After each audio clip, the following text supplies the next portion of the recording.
Je préside la société Goiti depuis 7 ans. C'est une entreprise de construction qui est dans le domaine de la plâtrerie, plafond, cloisonné montable. Elle est installée sur Bayonne depuis 1985-1986. Aujourd'hui, c'est une société qui a 43 salariés. On a un parc véhicule d'une trentaine de cartes grises, entre les véhicules commerciaux et fourgons. Nous avons 11 véhicules chez Clovis.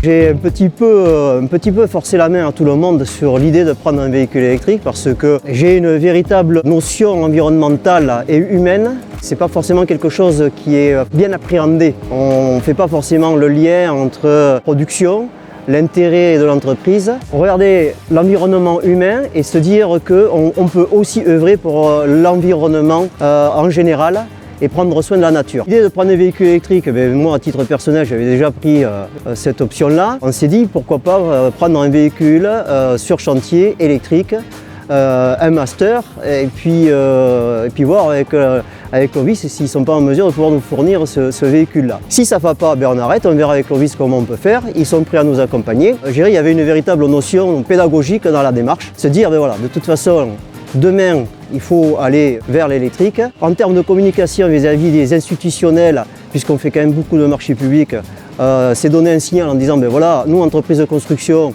on prend cette option-là. Comme une entreprise de plâtrerie, on s'est dit, on va essuyer les plâtres, on verra bien comment ça va se passer. Il y avait un terme d'économie aussi, malgré tout, parce que ne plus aller à la pompe à essence, ça nous a obligés aussi de faire des installations dans l'entreprise. Donc maintenant elles sont là, ce qui veut dire que le pas est passé pour l'avenir. Reste la question de savoir demain quel véhicule on va nous proposer qui correspondra véritablement à nos besoins.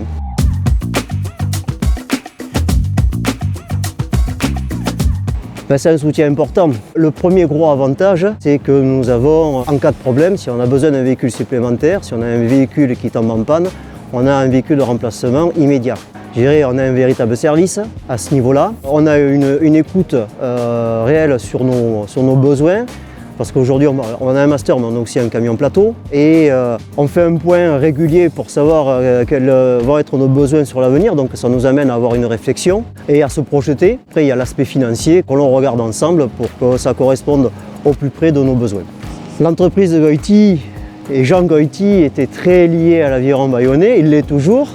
Mon associé aussi, moi aussi dans les activités précédentes que j'avais, et il était plus que naturel de poursuivre notre accompagnement. Ce qui nous lie profondément, ce sont les valeurs humaines que nous partageons.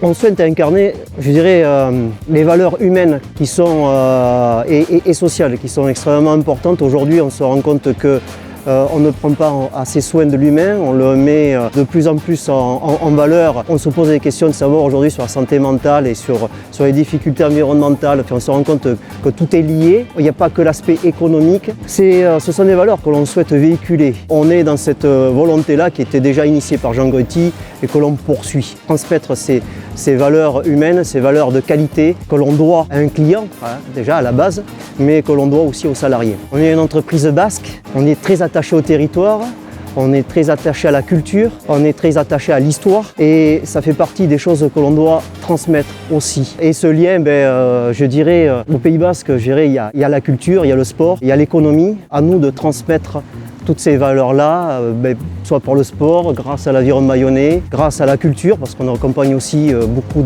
d'associations culturelles, et par l'aspect économique avec l'entreprise.